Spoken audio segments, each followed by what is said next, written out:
ఎత్తైన కొండ పాదాల వద్ద ఒక చిన్న తాబేలు నిలబడి ఉంది. దాని కళ్ళలో ధైర్యం మెరిసింది. నీ వేగంతో ఎప్పుడూ చేరవు అని ఇతర జంతువులు నవ్వాయి. చుట్టుపక్కల శబ్దాలను పట్టించుకోకుండా ఆ తాబేలు తన మొదటి అడుగు వేసింది. ఎండ మండుతున్నా, దాని చిన్న కాళ్ల కింద దుమ్ము లేచినా అది ముందుకు సాగుతూనే ఉంది. రాత్రి వచ్చింది. చంద్రుని వెలుగులో నక్షత్రాల మధ్య తాబేలు తన ప్రయాణం కొనసాగించింది. చివరికి ఉదయం వేళ శిఖరాన్ని చేరుకుంది. చల్లని గాలి ముఖాన్ని తాకగా తాబేలు గర్వంగా నిలబడి కింద ఉన్న ప్రపంచాన్ని చూసింది. ఆ క్షణంలో అది గ్రహించింది, విజయం వేగంపై ఆధారపడదు, ఒక్కొక్క అడుగుతో ముందుకు సాగే పట్టుదలే కలలను నిజం చేస్తుంది.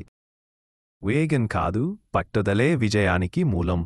చిన్న చిన్న అడుగులు కూడా నిరంతరం ముందుకు వేసుకుంటే ఎంత పెద్ద కలలైనా నెరవేరుతాయి.